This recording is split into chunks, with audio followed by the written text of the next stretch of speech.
Mga kapatid, mag-iingat po tayo sa mga nagtuturo ng mga obedience. Nagamit nila yung mga word ni God para lang maging banal. Okay? Tatawagin ka na maging banal, but they don't understand where they coming from. Uh, they insist na ang style nila, suko mo na yung mga bagay na hindi mo kaya isuko, yung mga bisyo mo, yung mga kasalanan mo, isuko mo na. Tutulungan, humingi, hindi mo kaya humingi ka ng tulong sa banal na espiritu. Sound good, true, but misleading, mga kapatid. Kasi ang importante, from the start, the salvation pa lang, you know na kung sino ka at ano ang Diyos sa'yo. Okay? Na tinanggap natin ang Panginoong Jesucristo, we are perfect. Kaya nga tayo sinamahan na ni God eh. We are perfect in the eyes of our God by the blood of Jesus Christ. Walang work yan. Walang personal work yan. It's a gift. Walang personal work yan. Walang pagpipilit yan ng pinupuwersa yung sarili. Okay? We are perfect in the eyes of God because of the blood of Jesus Christ. Okay? Ngayon, ang nangyari kasi, misleading sa mga culture na, naging culture na sa tinatagal-tagal ng dekada na, tinuturo sa mga tao that you must work, you must be perfect, and as the Holy Spirit. But mayroong diferensya. Ano yung diferensya? Sa pananaw natin, sa pananaw ko ngayon, I am perfect in the eyes of God. Ngayon, I am holy na. I am sinless na. Ngayon, ang gusto kong sabihin dito,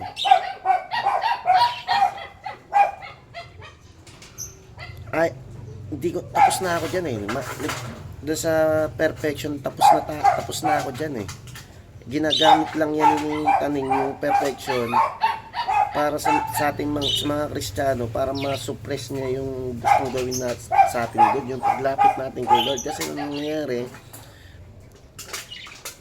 magkakasala tayo by our will, kakasala tayo, tapos hingi tayo tawad sa Diyos, hingi ng hingi, emotion natin, iyak tayo ng iyak, tapos babalik na naman tayo sa kasalanan. Hindi kasi ganun yung sistema eh. Ang sistema na tinuturo sa atin ng Diyos, we are now perfect on His will, on His blood. Okay? Wala tayong work dyan. God's power yan. Ngayon, yung pag binabato sa atin yung perfection, dapat maging banal yung gawa nyo. Oo, tama yun. Pero hindi yan ang usapan ng salvation. Tsaka hindi yan yung usapan pag-Kristiyano natin. Ang pagiging Kristiyano natin, we are holy in the eyes of God because of God's blood. Not by our works. That is freedom. Wala na tayong batas. That is grace. To follow na yan eh.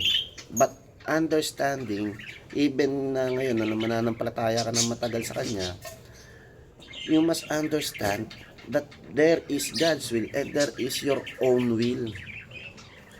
This own will na to, itong sarili natin pag-iisip, nararamdaman, ay sablay to sa paningin ng Diyos. Ito yung mga hindi pa na, nung araw na hindi pa nakakilala sa Diyos, ito yung ginagamit natin.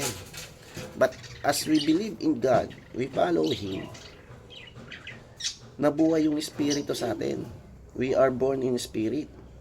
Okay? Ngayon, kung ikaw ay born of Spirit na, this will lead our soul, our mind and emotion. This will go to heaven.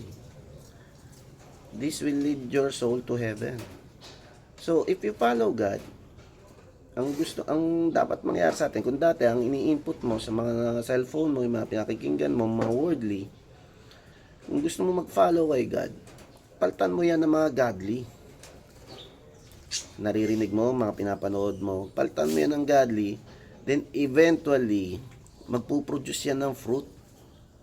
Your body, your mind, your emotion will produce fruit ng understanding, ng love, joy, peace, kindness. Magpuproduce yan ng fruit pagdating ng panahon. Okay?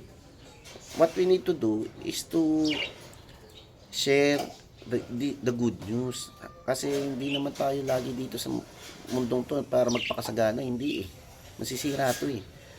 We need to share the good news so they may be saved. Hindi para sa atin lagi yung laban yan. Hindi para sa perfection natin. No? So no one can judge. Pag ginudge tayo ng tao, naku po, hindi po, banal lang po kami dahil sa dugo ni Kristo Jesus. Hindi po kami banal sa pagiging gawa. Pero hindi ibig sabihin nun na malaya tayong gumawa ng mali. Hindi rin. Nung tayo ay nabuhay sa Espiritu, tayo naman ay alipin ng katuwiran. Alipin ng katuwiran. Okay? Lahat na maiisip mong tama, gawin mo. Ililid ka ng spirit na nabuhay sa iyo nung tinanggap mo ang Panginoong Kristo. And you will see also, yung soul natin, yung sarili natin mind, emotion, and will, is contradicting with the born of spirit. Nakikita natin dati, diretso na lang, iinom na lang tayo basta. But, the spirit say, oh, it's not God's will. Kung kaya mong hindi yung God's will yan, kaya mong hindi mag-inom, o di nakasunod ka kay God. Praise the Lord you. Unti-unti nababago buhay mo. Hindi tayo magiging perfect pa sa ngayon habang nandito sa mundo because we are in this body. This body will lead us to sin. This need sex. This need food. Kung food, pwede makapatay ng tao yan pag nagutom yan. This will lead to destruction. Pwede manira ng tao yan. Itong body na to. Tsaka yung mind natin, yung self-righteous mind natin. Pero maraming kalukuhan yung mind natin na ayaw ng Diyos yan. Kaya binibigay niya yung we must be born in spirit. Yun yung message dito. Hindi yung being religious. Kala natin born again na yan na church.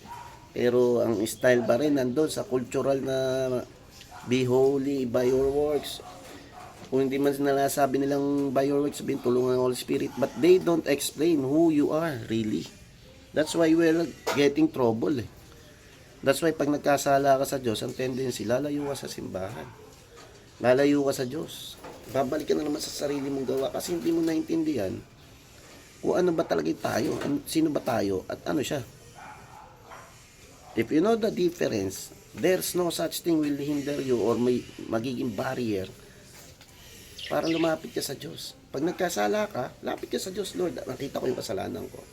Magkaiba yun na pag nakita mo yung kasalanan, tapos nag-fail ka na naman, hanggang sa mapagod ka mag-fail, atras ka na lang. Diskarte ng demonyo to eh, ng mundo to. Ang gusto ng Diyos, ito ang kasalanan, wala na yan, makakadaan ka na sa Diyos. So pag nagkamali ka, you know who you are. Kilala mo kung sino ka, nagkamali ka, lapit ka lang. Lord, ganito pala talaga ako. While in this earth, hindi tayo magiging perfecto sa katawan sa paningin ng tao.